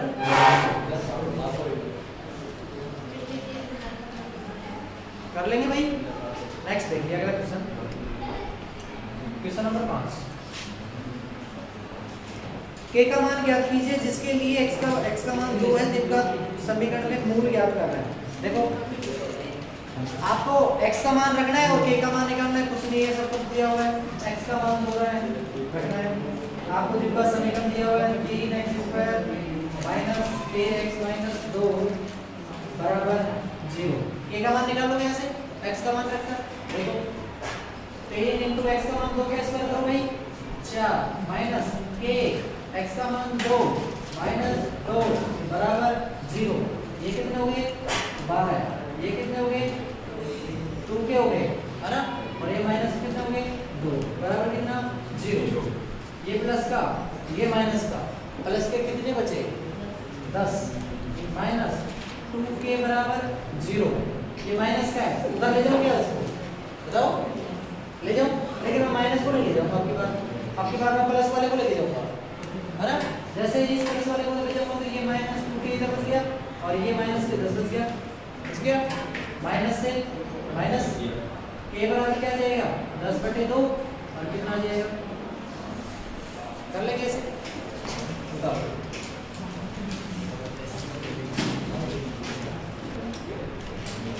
क्वेश्चन नंबर 6 इसी का छठा है, आवाज नहीं, समीकरण आपको दिया गया है और उसमें आपको मूलों की प्रकृति ज्ञात करनी है। मैंने बताया था कि यदि मूलों की प्रकृति ज्ञात करनी हो तो आपके पास द्विघाती फॉर्मूला है, श्रीधर आचार्य फॉर्मूला है, उसमें d का मान होता है b² - 4ac होता है ना। मैं यहाँ पर थोड़ा बताना चाहूँगा, हमारे पास ये d बराबर होता है b² - 4ac, ये होता है ना, ये d है विविक्तिकर, डेरिवेटिव बोलते हैं इसको, विविक्तिकर बोलते हैं इसको d, ये d है विविक्तिकर, ये d है, ये मूलों की प्रकृति बताता है, ये 3 प्रकार से मान बताता है। यदि इस d का मान 0 के बराबर आए, यदि इस d का मान 0 से बड़ा आए और यदि इस d का मान 0 से छोटा है, तो इसमें मूलों की प्रकृति कैसी रहेगी, मूल वास्तविक निकलेंगे या समान निकलेंगे, मूल वास्तविक निकलेंगे या फिर असमान निकलेंगे, मूल काल्पनिक निकलेंगे तो कैसे निकलेंगे, तो ये बताना चाहता है। तो यदि ये आप निकालो और निकालने के बाद यदि डी का मान 0 के बराबर आ जाए तो यहाँ पर जो मूल रहेंगे वो मूल वास्तविक प्राप्त होंगे। मूल कैसे प्राप्त करेंगे? वास्तविक। और दोनों मूल समान प्राप्त होंगे। दोनों मूल कैसे प्राप्त होंगे? समान। लेकिन यदि डी का मान 0 से बड़ा हो, डी का मान 0 से बड़ा हो तो वहां पर मूल तो वास्तविक ही प्राप्त होंगे। मूल कैसे प्राप्त होंगे? वास्तविक प्राप्त होंगे। लेकिन दोनों मूल कैसे कैसे प्राप्त होंगे? भिन्न भिन्न प्राप्त होंगे, अलग अलग प्राप्त होंगे। ठीक है। और यदि इस डी का मान 0 से छोटा हो, अच्छा 0 डी का मान 0 छोटा का मतलब डी माइनस में आएगा, आएगा। और तब जब माइनस में आ जाता है तो यहाँ पर जो मूल प्राप्त होंगे वो हमेशा काल्पनिक प्राप्त होंगे। क्या प्राप्त होंगे? काल्पनिक। कर लेंगे ऐसे। और जब कर लेंगे तो आपके पास चलो क्वेश्चन पे आते हैं। समीकरण दिया हुआ है कि 2x², समीकरण 2x² 3x + 4 = 0 ये दिया हुआ है और आपसे कह रहा है कि मूलों की प्रकृति ज्ञात कीजिए। तो हमें d का मान चेक करना है। d = 4² - b² - 4ac। बताओ b का मान कितना है यहाँ पे? 3। 3 का स्क्वायर कितना? 9। 4 गुणा a का मान कितना? 2 * c का मान कितना? 4। तो 9 - ये 32 हो गया ना। तो बताओ 9 में से 32 दिए तो कितने बचे? कितने बचे? माइनस के 23 माइनस के 23। डी का मान माइनस के 23 बचे। इसका मतलब क्या है? इस डी का मान 0 से छोटा है क्या? अरे डी का मान माइनस कर रहा है ना, इसका मतलब कहीं ना कहीं डी का मान 0 से छोटा है। और जब डी का मान 0 से छोटा होता है तो बताओ मूल कैसे प्राप्त होते हैं? काल्पनिक। काल्पनिक। तो हम कहते हैं कि यहाँ पर मूलों की जो प्रकृति है, मूलों की जो प्रकृति है वो मूल कैसे प्राप्त होंगे? काल्पनिक प्राप्त होंगे। आप इसको हम सोल्व नहीं कर सकते। क्या काल्पनिक हो गए? काल्पनिक हो गए तो वहाँ भिन्न भिन्न समान मूल की बातें नहीं करते। उसमें क्या देगा? अच्छा काल्पनिक है तो इसका मतलब निकल रहा है? नहीं, काल्पनिक ही है। कल्पनाओं में जब अपन घुस जाते हैं तो वहां पर मूल निकलने की संभावना बनती है। मूल हमेशा दो ही कंडीशन में निकलेंगे, जब डी का मान 0 के बराबर हो या फिर डी का मान 0 से बड़ा हो, तभी मूल वास्तविक और काल्पनिक, वास्तविक और भिन्न और समान होगा। यदि ऐसी कोई बात है तो फिर मुझे दिखाओ। ठीक है। अगला क्वेश्चन, क्वेश्चन नंबर 7। किसी बाह्य बिंदु से वृत्त की पर खींची गई स्पर्श रेखा की लंबाई 12 सेंटीमीटर है। खड़ा हो जा, खड़ा हो जा, खड़ा हो जा, खड़ा हो जा। क्वेश्चन नंबर 7 है, किसी बाह्य बिंदु से वृत्त पर खींची गई स्पर्श रेखा की लंबाई 12 सेंटीमीटर है। एक वृत्त है, ठीक है, और किसी बाह्य बिंदु से यहाँ से ये मान के चलो कोई केंद्र है और क्वेश्चन कह रहा है कि किसी बाह्य बिंदु से वृत्त पर खींची गई स्पर्श रेखा की लंबाई 12। अच्छा स्पर्श रेखा या तो इधर होगी या फिर इधर होगी, बताओ ऐसे होगी ना स्पर्श रेखा। बताओ इसकी लंबाई कितने दे रखी है? वो 12 सेंटीमीटर। यदि वृत्त की त्रिज्या 5 सेंटीमीटर हो, ये त्रिज्या 5 सेंटीमीटर,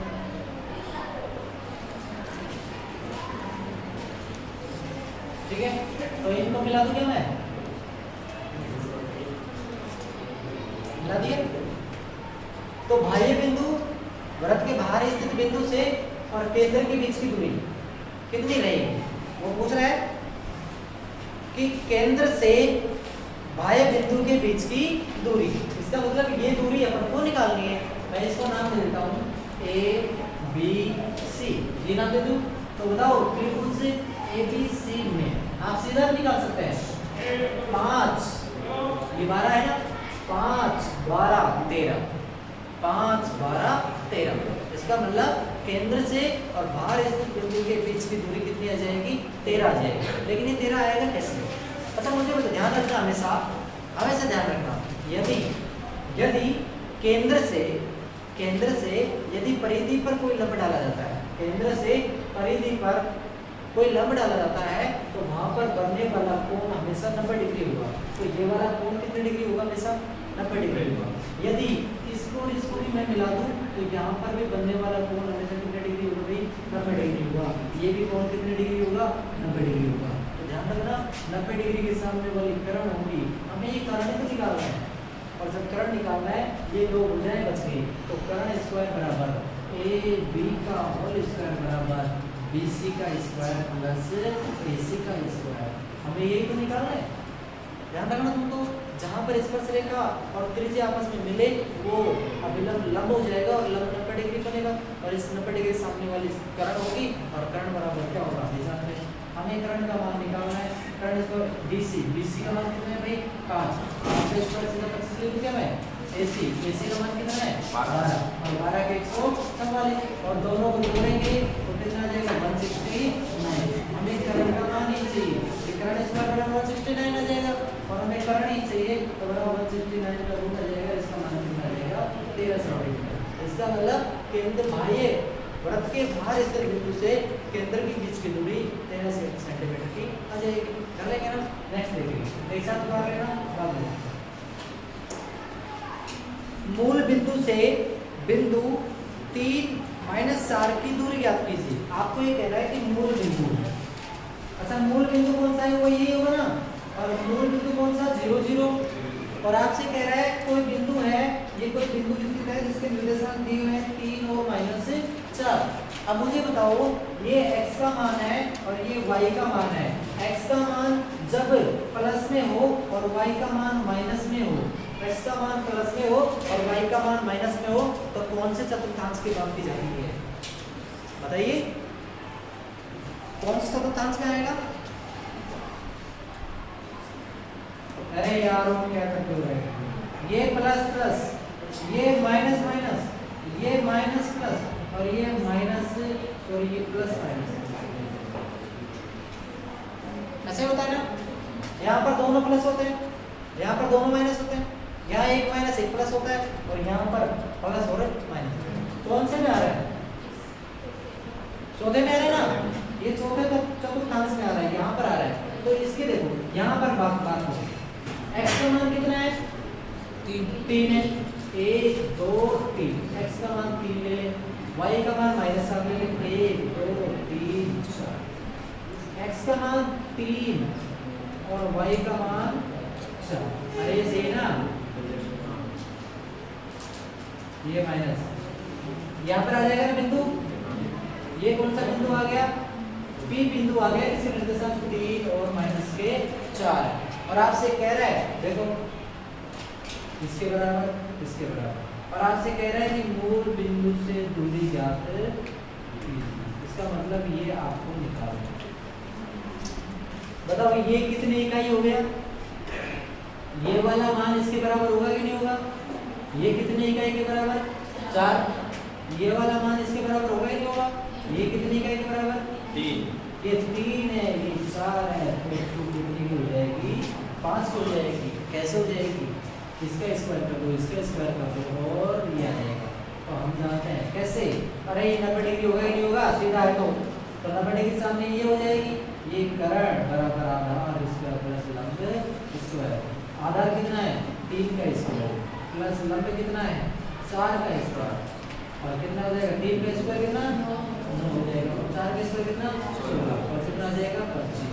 कर्ण स्क्वायर 25, और कर्ण का मान कितना आ जाएगा? 5। इसका मतलब कि मूल बिंदु से दूरी कितनी आ जाएगी? 5 सेंटीमीटर आ जाएगी। कर ले कैसे? कर लेंगे ना? नेक्स्ट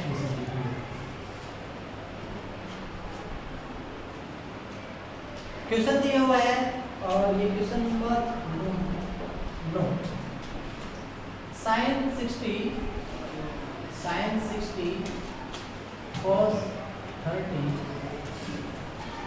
प्लस sin 30 cos 60 का मान। और मुझे बता सकता है, ऐसे देखते हैं आंसर कितना आएगा इसका? कोई बता सकता है? देखते हैं आंसर कितना आएगा इसका।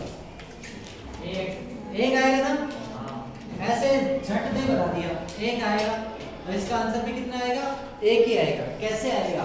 अरे सर मैं कुछ नहीं जानता हूँ, मैं तो इतना जानता हूँ ये साइन है, ऐसे कैसे रखिए साइन 60, साइन का पूरक क्या आ जाएगा, सॉरी कोस का पूरक क्या आ जाएगा, साइन आ जाएगा। ये 30 है तो कोस कितने, साइन कितना बच जाएगा, 60 बच जाएगा।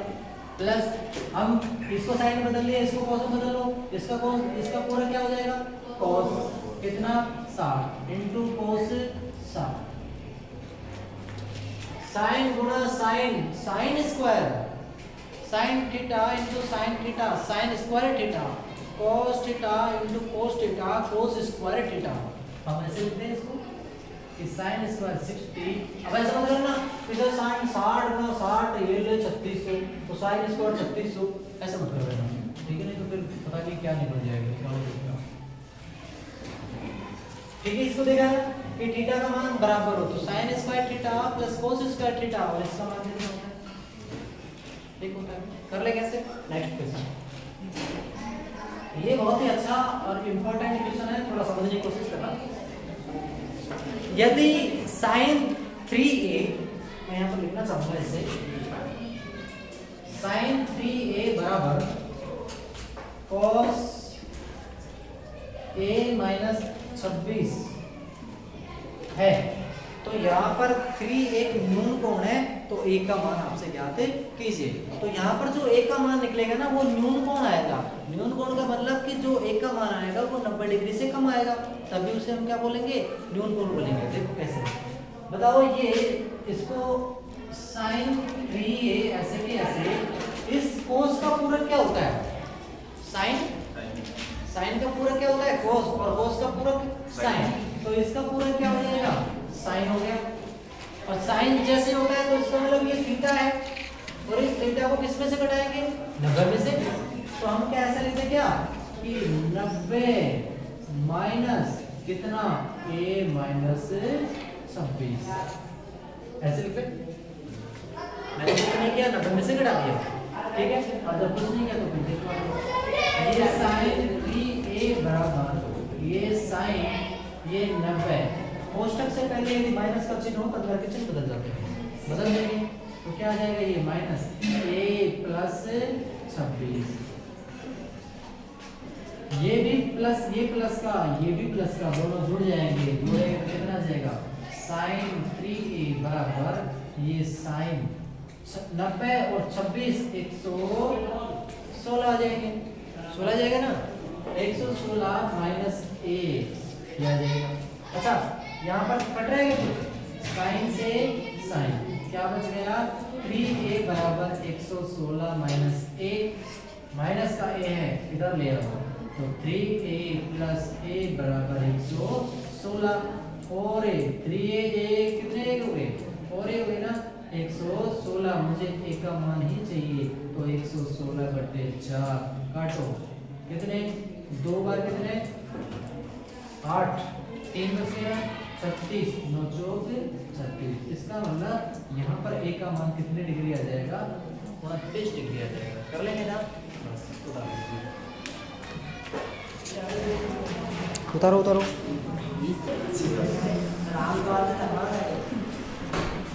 अच्छा मतलब यहाँ तो कोई दिक्कत है तो पूछो, कोई दिक्कत नहीं है ना, चले फिर आगे।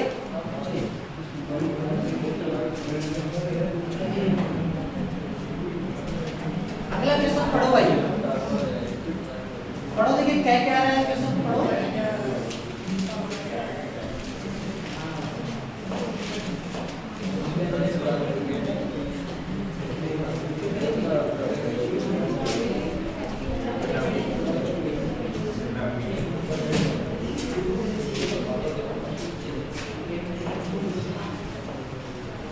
Question number 11।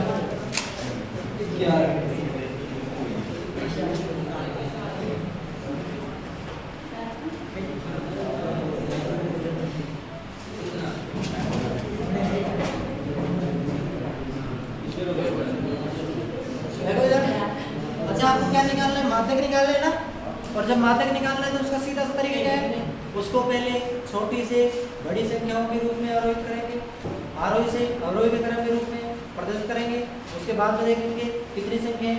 यदि सम संख्या है तो n/2 भी संख्या और n/2 + b संख्या के बीच वाली संख्या। लेकिन यदि विषम संख्या हो तो n/2 वाली संख्या। ठीक है। अच्छा पहले तो आरोही क्रम में करो। पहले सबसे छोटी संख्या तो यहाँ पर लिखना चाहते हैं आरोही क्रम में। आरोही क्रम एक के बाद में क्या आ जाएगी भाई 3, 3 के बाद में 4, 5, 7, 9, 10 लो। अब ठीक है 7, 9, अरे नोट बराबर आएगा तो ले लो आप बराबर। अब कितना 11 हो गए ना पूरे। कितने अंक देखो 1 2 3 4 5 6 7 8 9 गए। अच्छा 9 है इसका मतलब n/2 कितना जाएंगे 9/2 की संख्या लेनी है। 2/9 इसका मतलब 4.5 का 4.5 कौन संख्या लेंगे।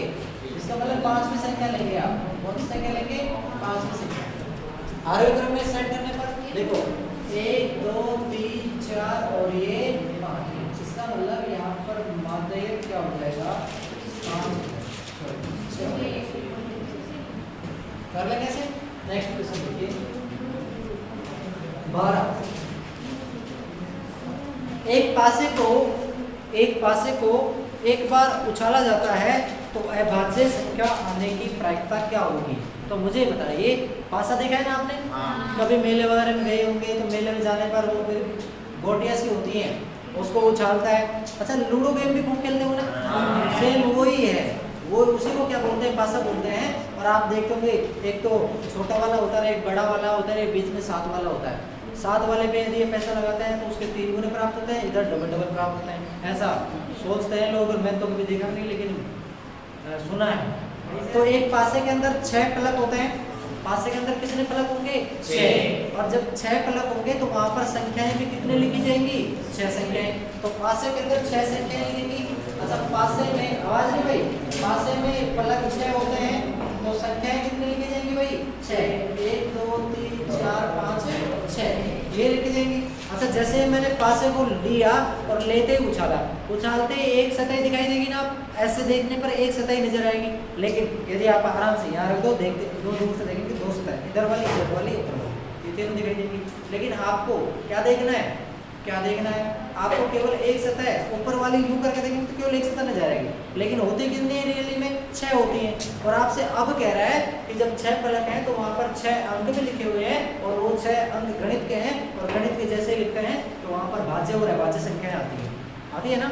और भाज्य आपसे कह रहे हैं कि अभाज्य संख्या आने की प्रायिकता क्या होगी। अभाज्य संख्या आने की प्रायिकता लिख रहा है अभाज्य संख्या आने की प्रायिकता क्या होगी। आने की प्रायिकता क्या होगी तो मुझे बताओ यहाँ क्या एक भाज्य संख्या है या फिर अभाज्य संख्या। न तो भाज्य है न अभाज्य है। तो एक तो ना तो भाज्य है न भाज्य संख्या है। बताओ भाज्य संख्या कौन सी है। सॉरी अभाज्य संख्या कितने 2 है 3 है 5। तो इसका मतलब अभाज्य संख्या आने की प्रायिकता यहाँ पर कितनी है 3 है। कितनी है भाई 3। और कुल कितनी संख्याओं में से आ सकती है 6 में से। और जैसे ही इसको काटेंगे तो अभाज्य संख्या आने की प्रायिकता कितनी हो जाएगी 1/2 हो जाएगी। कर लेंगे ना।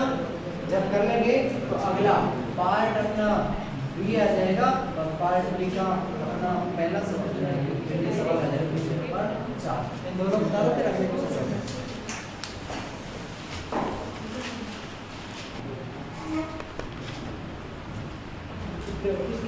हाँ देखो यहाँ पर क्वेश्चन है ना।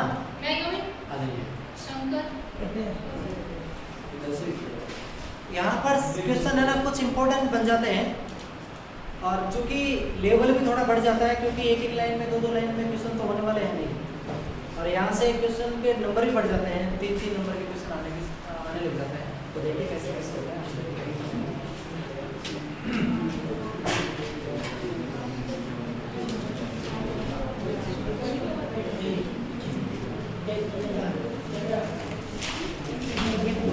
क्वेश्चन नंबर 4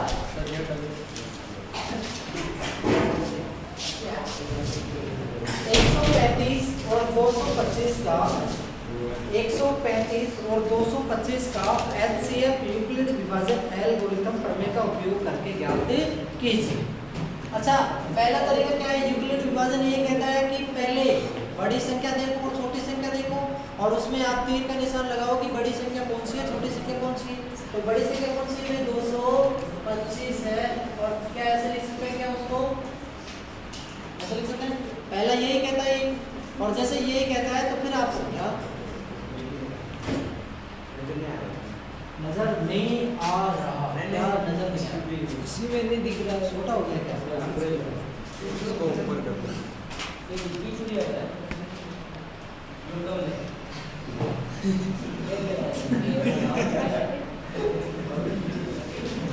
अरे बस बस आवाज नहीं। ठीक है, तो यूक्लिड विभाजन विधि का उपयोग करके हम निकाले आंसर। कैसे निकाले, देखो ये 225 कब आ सकता है, तो क्या मैं इसको ऐसे लिखूं, क्या 135 गुणा 1 प्लस 90, 135 गुणा 1 प्लस 90 ऐसे लिखूं। 135 को 1 से गुणा करोगे 135 और 90 जोड़ेंगे तो कितना जाएगा, 225 आ जाएगा। बताओ ऐसा करने से कोई दिक्कत है, जब ऐसे करने से कोई दिक्कत नहीं है तो अब मुझे बताओ इस 135 कब आ सकता है, 90 को 1 से गुणा करके 45 जोड़ दो, 135 कब आएगा, 90 में 1 से गुणा करो और 45 जोड़ दो तब कितना जाएगा, 135 आ जाएगा। आपको कब तक भाग देते रहना है, जब तक कि शेषफल 0 ना आ जाए। यहाँ पर शेषफल कितना है, 45, यहाँ पर शेषफल कितना है, 90। आपको तो शेषफल 0 लाना है और भाग देते रहो। आप किसमें भाग देंगे, 90 में। तो 90 में क्या मुझे बताओ, 45 गुणा 2 कर दो और प्लस में 0 कर दो, हाँ तब कितना आ जाएगा, ये आ जाएगा। तो सबसे छोटा भाजक क्या है आपके पास, आप ये लिख सकते सबसे छोटा भाजक हमारे पास 45 आया, तो ये सबसे छोटा भाजक ही क्या कहलाएगा, HCF कहलाएगा। तो इन दोनों संख्याओं का यूक्लिड विभाजन एल्गोरिथम करने के द्वारा HCF सबसे छोटा भाजक होता है। कर लेंगे यहाँ से, कुछ नहीं करना, पहले बड़ी संख्या और छोटी संख्या तीर के साथ चलना है, फिर आपको एक से ये थोड़ा सा मैथली कैलकुलेट करते हुए चलना है कि आपको उस संख्या में क्या जोड़ना है और क्या उसमें किस संख्या से गुणा करना है कि संख्या आ जाए इसमें।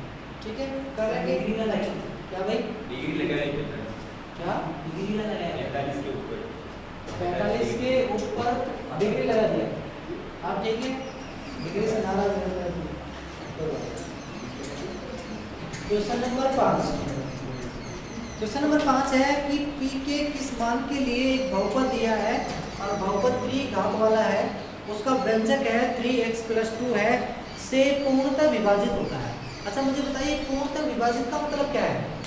जब कोई संख्या पूर्णतः विभाजित हो जाती है किसी संख्या से तो वहां पर शेषफल क्या होता है, बताओ, अरे बताओ। जब कोई संख्या किसी संख्या से पूर्णतः विभाजित हो गई तो इसका मतलब शेषफल कितना जाएगा, 0। अरे शेषफल 0 आएगा तभी तो हम कह सकते हैं कि वो पूर्णतः विभाजित हो गई। अरे आया ना, कह सकते हैं नहीं कह सकते, अरे बाप रे, ये 10 में मैं 5 का भाग दे रहा हूँ और मैं भाग दे रहा हूँ, ये आप ये देखो सर पूरा पूरा जा रहा है और पूरा पूरा जा रहा है मतलब पूर्णतः विभाजित हो रही है। कितनी बार विभाजित हो रही है, आप कब कब कहा आपने कि ये पूर्णतः विभाजित हो रही है, आप कह रहे हो कि सर शेषफल 0 आ रहा है इसलिए वो संख्या पूर्णतः विभाजित हो गई। लेकिन मैं ये कहता है कि यहाँ पर 10 नहीं है, यहाँ पर तो 9 है और 9 है तो आप ये कहते हैं कि सर पूर्णतः तो विभाजित हो नहीं रही, यहाँ पर शेषफल कितना बच रहा है, 4 बच रहा है, तो ये संख्या पूर्णतः विभाजित नहीं हो रही 5 से, इसलिए यहाँ पर शेषफल 4 बच रहा है।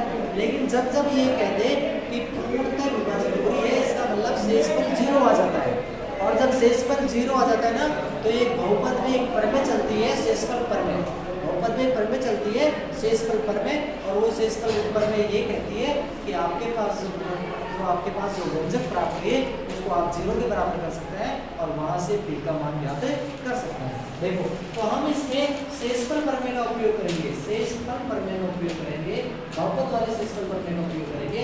और यहाँ पर आपसे कह रहा है कि आपको एक व्यंजक दिया हुआ है 3x - 3x + 2 बराबर क्या करेंगे, 0, क्योंकि व्यंजक शेषफल के बराबर हो ना, पूर्णतः व्यंजक में शेषफल 0 के बराबर करेंगे और यहाँ से x का मान निकालेंगे तो आप क्या आ जाएगा, 2/3 क्या जाएगा, x बराबर कितना आ जाएगा, क्या जाएगा भाई, x बराबर -2/3 आ जाएगा, क्योंकि ये इधर गया माइनस का, बटे कितना 3, तो -2/3 ये क्या आ गया x का मान आ गया। और आपके पास ये कह रहा है कि जो आपके पास त्रिघात बहुपद दे रखा है और त्रिघात बहुपद कौन सा है, आपके पास बहुपद है px³ plus 9x² plus 6x minus 1 है और आपसे कह रहा है कि इस p का मान ज्ञात कीजिए। अच्छा बहुपद है, इसको मैं समीकरण बना लूं क्या, समीकरण बना लूं, क्योंकि ये पूर्ण वर्ग हो रहा है तो इसके बराबर चिन्ह कर लिया, इसके बराबर चिन्ह कर लिया। अब x का मान इसमें रख लो, x का मान इसमें रख लो और यहाँ से किसका मान निकल जाएगा p का। अब देखो कैसे कैसे मान रख रहा है, यह थोड़ा कंफ्यूज करेगा। देखो p का मान ऐसे कि ऐसे, दोनों के बीच में कोई चिन्ह नहीं, गुणा मैंने रख दिया, x का क्यूब करो, x का मान कितना है -2/3 का क्यूब करना है प्लस ये 9 है गुणा लगा दिया, x का स्क्वायर करो, x का मान कितना है 2/3 का स्क्वायर है प्लस 6 गुना x का मान कितना है 2/3 माइनस 1 बराबर कितना 0। तो यहाँ तक कोई दिक्कत है, और जब यहाँ तक कोई दिक्कत है तो अगले स्टेप में देखिए ये p गुना 2 का, अब देखो 2/3 है, ये 2/3 है और ये माइनस का क्यूब है, इसका मतलब है कि 2/3 को 2/3 गुना 2/3 ऐसे कितनी बार गुणा करना आपस में 3 बार गुणा करना। देखो कैसे -2/3 गुणा करना चाहिए, मैं बाद में लूंगा 2/3 ऐसे ऐसे गुणा करना चाहिए। और जब ऐसे ऐसे गुणा करना है तो करो, अंश को अंश से कितना आ गया 8 आ गया और ये कितना आ गया 27 हो गया। यदि यहाँ पर माइनस होता और यहाँ पर भी माइनस होता, यहाँ पर माइनस होता तो एक बार तो माइनस माइनस करते तो यहाँ तक तो प्लस आ जाता, लेकिन जैसे ही प्लस ये माइनस होता तो टोटल फाइनली रूप से किसका आता है ये माइनस का, तो माइनस के 8/27 आता है ना, 8/27 आता। तो हम यहाँ लिख देंगे, यहाँ क्या लिख देंगे, यहाँ पर लिख देंगे -8/27 ठीक है भाई, प्लस 9 इंटू, बताओ अब स्क्वायर कर दे, माइनस का स्क्वायर करेंगे माइनस गुना माइनस क्या आ जाएगा प्लस आ जाएगा, 2 का स्क्वायर कितना 4, 3 का स्क्वायर कितना 9 आ जाएगा प्लस ये कितना 6 इंटू, ऐसे कैसे रख लेंगे अपन डायरेक्ट गुणा कर लेते हैं, ये माइनस को प्लस से करेंगे तो ये माइनस हो जाएगा, 6 को 2 से करेंगे तो 12 और बटे ये 3 है, काट लेंगे इसको, काट ले यहीं पे कितना आ जाएगा माइनस के 4 आ गया और ये माइनस का 1 बराबर 0। तो यहाँ तक कोई दिक्कत है नहीं है ना, गुणा करो, p को -8 से करेंगे तो -8p प्लस ये 9 से कट गया ना, कितना बच गया 4 -1 बराबर 0, ये प्लस का ये माइनस कट गया, बताओ। अच्छा इधर ले लो, माइनस के 8p/27 प्लस ये माइनस प्लस का माइनस का 1 बराबर 0। अच्छा यहाँ क्या मान ले, 1 मान ले, एलसीएम ले ले, तो एलसीएम कितना 27, ये 8p बच गया ऊपर, ये माइनस का कितना 27 बराबर 0, 27 को 0 से गुणा करो कितना जाएगा 0 आ जाएगा, अगर ऐसे करोगे ना 27 को 0 में करोगे 0 आ जाएगा, तो माइनस का 8p - 27 बराबर 0। ठीक है, अब कितना 27 को भेजो उधर, माइनस के 8p बराबर 27 और p बराबर क्या जाएगा 27/8p, इसका जाएगा, तो p का मान यहाँ पर क्या जाएगा 27 माइनस के 27/8 आ जाएगा। कर ले कैसे, मैं थोड़ा कैलकुलेशन में ध्यान रखना, धैर्य से करना है। जब क्यूब जब आता है ना तो माइनस का माइनस ही होता है और स्क्वायर आता है तो माइनस का प्लस होता है। कर लेंगे, अपना पार्ट बी था और पार्ट बी में अपन ने 2 क्वेश्चन तो कर लिए हैं, तीसरा क्वेश्चन है, तीसरे का मतलब छठा क्वेश्चन है ना। छठा क्वेश्चन ये कह रहा है कि आपको 2 रैखिक समीकरण दिए हुए हैं, पहला दिया हुआ है दूसरा दिया हुआ है और उनको हल करना है, और हल करने के बाद में आपको एक तीसरा समीकरण हो दिया हुआ है, उसमें m का मान निकालना है। बता m का मान कब निकलेगा, उसमें जब आप x और y का मान निकालेंगे फिर m का मान निकल जाएगा ना। देखो कैसे निकालेंगे, 2 समीकरण पहला है 2x प्लस 3y बराबर 11 और दूसरा है 2x माइनस y बराबर माइनस का 1 है। दो रैखिक समीकरण है ना। तेरा नाम पहला और इसका नाम दूसरा। कुछ कॉमन नजर आ रहा है क्या? आप देखेंगे इसमें भी 2x है, इसमें भी 2x है, लेकिन दोनों ही प्लस के हैं और जो दोनों ही प्लस के हमें तो काटना है, इसलिए मुझे घटाना है। दोनों समीकरणों को आपस में घटाने पर घटाऊंगा तो ये प्लस का है तो ये माइनस का, ये प्लस का और ये भी प्लस का और ये कट जाएंगे। ये प्लस का है, ये माइनस का, आपस में कट गए। ये प्लस का कितना y, ये प्लस का y, प्लस के 4y बराबर कितने 12 और y बराबर कितने 3 आ गए। y बराबर कितना आ गए 3 आ गए। आप इस y का मान किसी भी समीकरण में रखो, समीकरण नंबर 1 में y का मान रखने पर और जैसे ही रखेंगे रखो 2x प्लस 3y बराबर 11 तो 2x इंटू 3 बराबर 11 और 2x बराबर 11 माइनस 9 बराबर 2 और x बराबर 1 कर लेंगे। कितना कर लेंगे? ये तो कुछ भी नहीं कैलकुलेशन है।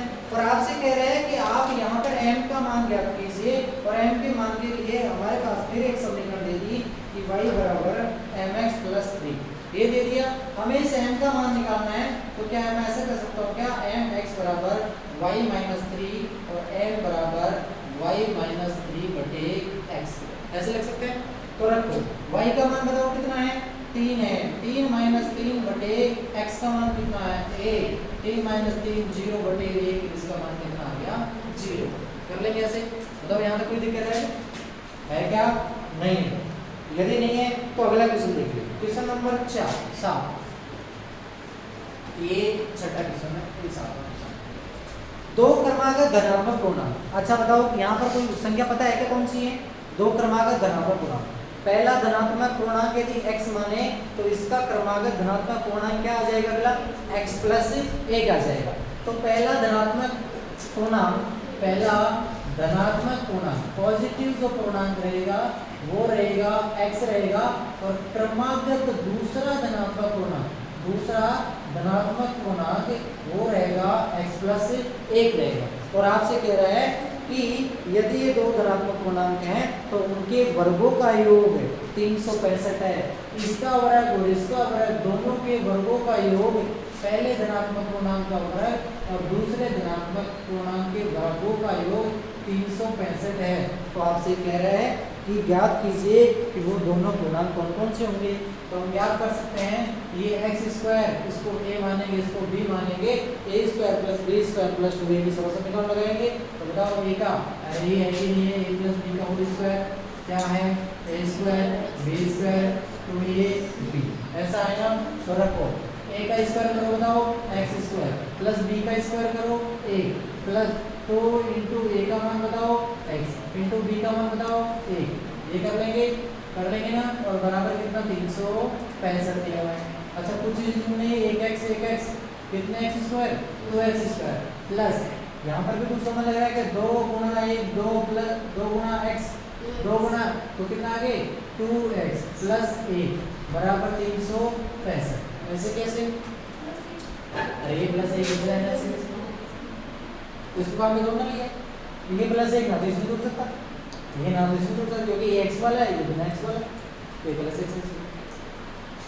ये 2x square plus 2x minus ये प्लस 1 ये माइनस 365 इधर लिया माइनस का 365 और एक प्लस का तो माइनस का बच जाएगा ना। क्या बच जाएगा 2x square plus 2x minus 364। 2 से सबने भाग दे दे इसका मतलब 2 का कॉमन 2 से कॉमन भाग दे दे और जैसे 2 का भाग देंगे क्या बच जाएगा x स्क्वायर x बच जाएगा और ये 18 ये बचेगा ना। अब ये क्या आ गया आपके पास क्या आ गया द्विघात समीकरण प्राप्त। जैसे ही 0 के बराबर हो जाए तो उसको बहुपद को बोला करो, उसको समीकरण बोला करो द्विघात समीकरण। अच्छा द्विघात समीकरण को हल करने के लिए x और y का मान निकालना है, x का मान निकालना है ना। और जब x का मान निकालना है तो द्विघाती सूत्र लगा दो त्रिधर वाला फॉर्मूला। तो द्विघाती फॉर्मूला क्या है plus minus b plus root b square minus 4ac बटे 2a ऐसा है। रखे मान रखो प्लस माइनस b का मान बताओगे, b का मान a plus root b square का मान बताओ, a का स्क्वायर a माइनस और इंटू a का मान बताओ a और इंटू c का मान बताओ माइनस 182 और बटे 2 गुणा a। सही है, आगे देखो। अच्छा इधर ले लेते हैं, ये बराबर plus minus a plus root a का स्क्वायर a माइनस 4 गुणा 1 4 और 4 को किससे गुणा 182 से गुणा 4 गुणा 182 4 दूनी 8 832 2 3 4 7 728 हो गए ना। अब बताओ ये 728 ये माइनस का है, ये भी माइनस का, माइनस माइनस क्या हो जाएंगे प्लस, माइनस कहाँ गए, हाँ यहाँ ये प्लस कितना 728 हो गए और बटे कितना 2 है। आगे सोल्व करो, ये प्लस माइनस 1 प्लस ये कितना हो गए 729 और बटे कितना 2 729 आएगा ना 729 और 729 का रूट कितना होता है 729 ये 3 7 ये 2 ये 2 ये 4 9 इसका मतलब 27 आ जाएगा। ये प्लस माइनस 1 प्लस 27 बटे 2 ऐसे कर लेंगे। एक बार प्लस ले लेंगे, एक बार क्या ले लेंगे माइनस, एक बार प्लस हो प्लस लेने पर x का मान कितना आ जाएगा बताओ, प्लस 1 प्लस 27 बटे 2 कितना आ जाएगा 28 बटे 2। इसका मतलब एक तो क्या आ गया 14 आ गया और दूसरा एक बार माइनस लेने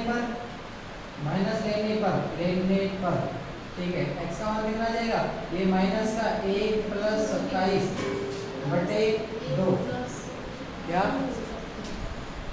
कुछ क्या चल रहा है देखो, इस तरह के परिणाम मान लेंगे, यहाँ तक सोल्व कर लेंगे। बस दिक्कत नहीं आती है कि इसमें मान रखें कैसे। तो सूत्र है minus B plus minus root B square minus 4/2a। तो यहाँ से रखेंगे ये माइनस के बीच चिन्ह कैसे कैसे रखना है, आपका मान रखते जाओ। जैसे रखेंगे ये पर मान ये रखेंगे, यहाँ पर बस ये मान हो जाना, ये माइनस का ये माइनस का दोनों ये क्या हो जाएंगे प्लस हो जाएंगे। यहाँ पर प्लस रख दिया, ठीक है, ये प्लस हो गई और जैसे प्लस हो गई तो टोटल 729 हो गई, ये प्लस माइनस हो गया और ये माइनस का एक ऐसे कैंसिल है, ये माइनस का एक ऐसे कैंसिल कर देंगे और जैसे इसका 729 कितना होता है 27 होता है, तो 27 इसका मान निकाल लिया। अब यहाँ पर तो दो मान प्राप्त होंगे, तो यहाँ पर इनमें से एक बार प्लस लेंगे और अगले में क्या लेंगे माइनस लेंगे। तो एक बार ये माइनस के कैसे कैसे प्लस एक प्लस लेंगे और ये 27 लेंगे, तो यहाँ पर कितना बच गया, ये 26 बच गया। कितना बच गया 26 और 26 बटे 2 करेंगे तो कितना आ जाएगा 13 आ जाएगा इसमें। तो अच्छा इसमें बताओ आप माइनस लेंगे तो माइनस का 1 और माइनस का 27 माइनस कितने हुए 28 और बटे 2 कितना आ गया माइनस के 14।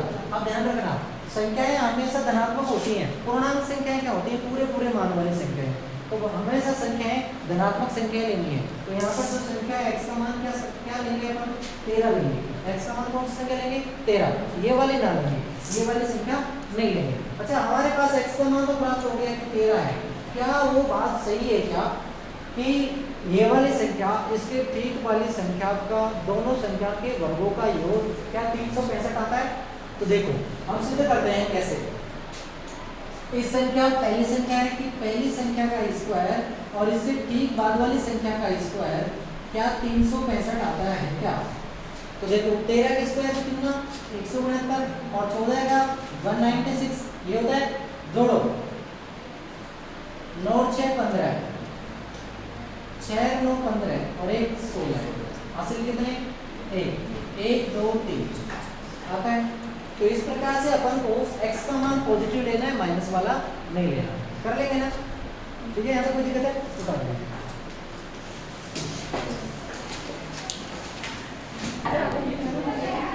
हाँ भाई 7 वाले क्वेश्चन हो गए ना, बताओ यहाँ तक कोई दिक्कत है, मुझे नहीं लगता कोई दिक्कत है। अगर दिक्कत नहीं है तो अगले में देखो, अगले में दिक्कत आएगी। क्वेश्चन नंबर 8 एपी ज्ञात करना है, समांतर श्रेणी आपको ज्ञात करनी है। एपी आपको ज्ञात करना है, एपी एक पे समांतर श्रेणी है वो ज्ञात कर दीजिए। जिसका तीसरा पद दिया हुआ, अच्छा तीसरे पद को कैसे लिख दूं, क्या a3 ऐसे लिख दूं। तीसरा पद दिया हुआ है 16 और सातवां पद पांचवें पद से 12 अधिक है। सातवां पद पांचवें पद से 12 अधिक है, मतलब यहाँ तो कोई दिक्कत है, ये सब कुछ दिया हुआ है और आपको इससे क्या निकालना है, समांतर श्रेणी निकालनी है। ठीक है, करें। देखो करना क्या है, करना कुछ भी नहीं है, ये तीसरा पद है ये 3।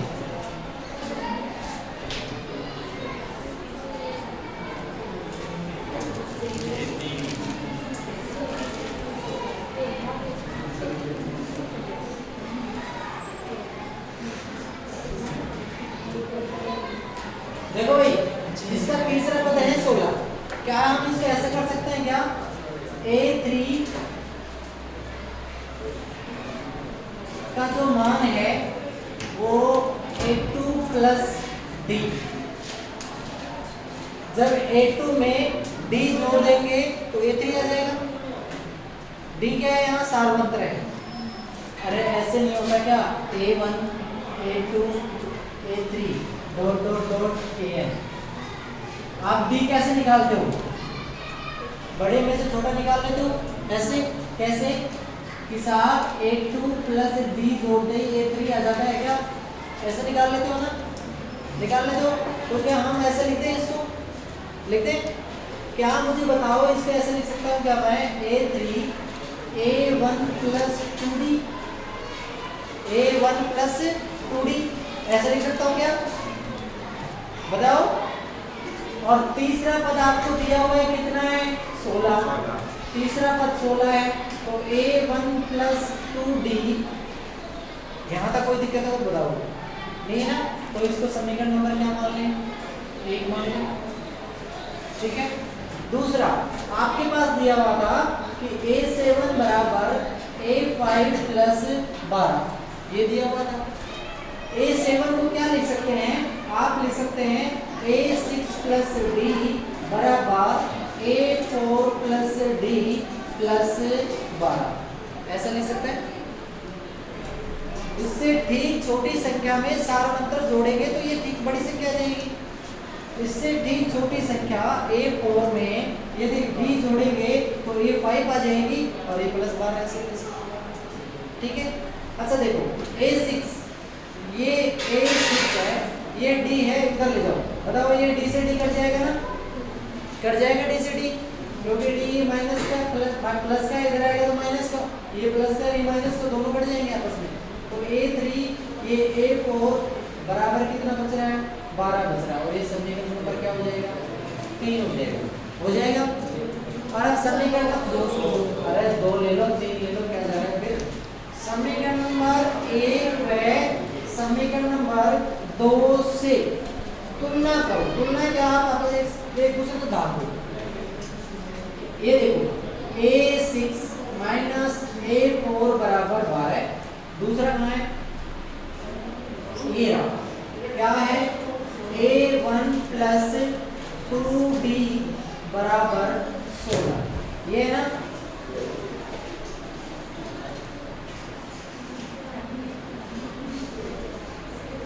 ये गड़बड़ होती है।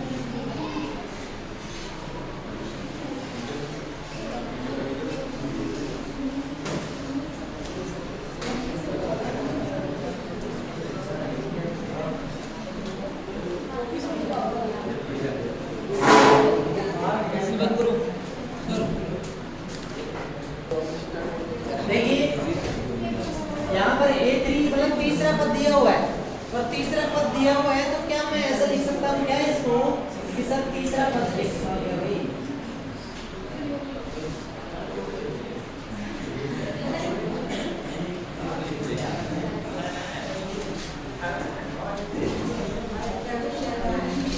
a3 बराबर a1 प्लस 2d लिख सकता हूँ क्या। अरे देखो मुझे 3 वाला पद चाहिए, तो बताओ इसमें a1 में क्या ऐड करना पड़ेगा, d ऐड करना पड़ेगा। अरे A1 में D जोड़ूंगा तब क्या आ जाएगा, A2 आ जाएगा, और A2 में D जोड़ूंगा तब क्या आ जाएगा, A3। तो A3 के बराबर क्या ये लिख सकता हूँ क्या, A1 प्लस 2D, तब A3 आ जाएगा। तो ऐसे लिखते हैं A3 बराबर A1 प्लस 2D। तो समीकरण नंबर क्या हो गया, 1 हो गया। D को ये कह रहा है कि सातवां पद पांचवें पद से 12 अधिक है, सातवां पद पांचवें पद से 12 अधिक है, ये कह रहे हैं। तो क्या हम ऐसे लिख सकते हैं कि इन दोनों को, पहले मैं A7 को लिखना चाहता हूँ, A7 पे ऐसे लिख दूँ A plus 6D, A plus 6D, मतलब तो आपको पहला ले लो, इसे ठीक छोटी संख्या से D से गुणा कर दो, ठीक है। अच्छा ये लिख दिया आपने। आप ये मुझे बताओ A5 को क्या ऐसे लिख सकते हैं क्या, कैसे, A प्लस 4D ऐसे लिख सकते हैं, बताओ, लिख सकते हैं ना। ये समीकरण नंबर 2 और ये समीकरण नंबर 3। समीकरण नंबर 1 में 2 व 3 से मान रखने पर रख दें, देखो रखो रखो रखो A3 बराबर A प्लस 2D, ऐसे कैसे है बताओ। इसमें इस वाले में देखो भाई A7 का मान कितना है, A7 का मान A प्लस 6D, ये A7 बराबर A5 प्लस 12, रखो A7 का मान रखो, इसमें रखो A7 का मान A plus 6D, A plus 6D बराबर इसका मान A प्लस 4D प्लस 12, ठीक है। A से ये कट गया 6D, ये 4D इधर आएगा तो किसमें माइनस में, बराबर कितने 12, कितने D बच गए 2D बच गए, बराबर 12, और D का मान कितना आ जाएगा, मतलब कि आपके पास सार्व जो अंतर है वो तो कितना आएगा 6, और सार्व अंतर का मतलब ये होता है बड़ी में से छोटी संख्या, ठीक छोटी संख्या घटाने पर वो सार्व अंतर आ जाता है। अरे इधर देख लो, इसमें भी मैं ही नजर आऊंगा, उसमें भी, तो थोड़ा इधर देखिए ना, ठीक है भाई। अब देखो सार्व अंतर, इसका मतलब ये हुआ कहीं न कहीं ये पहला पद है,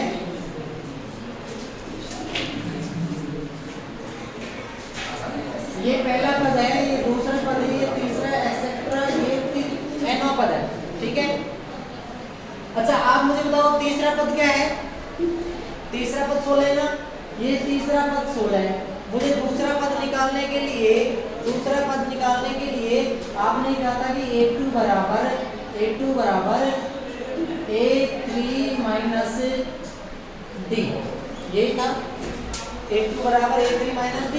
तो A2 का मान निकालो, A3 का मान बताओ कितना 16, और माइनस D का मान बताओ कितना 6, इसका मतलब कितना आ गया 10, इसका मतलब इसका मान कितना आ गया 10 आ गया। और फिर इसमें से A का मान मुझे निकालना है, A1 का मान निकालना है, तो A2 माइनस D, A2 का मान 10 माइनस 6 कितना 4, इसका मतलब ये कितना हो गया 4। तो श्रेणी क्या बन गई, AP आपके पास बन गई 4 10 16। अब देखो सारा अंतर निकालो, कितना बच रहा है 6, इसका मतलब, और हमेशा याद रखना AP के अंदर समांतर जो श्रेणी रहेगी उसके अंदर सार अंतर हमेशा समान रहेगा, ठीक है। कर लेंगे ना, जब कर लेंगे छापना चाहते हो तो छाप लो, नहीं तो आगे बात करेंगे।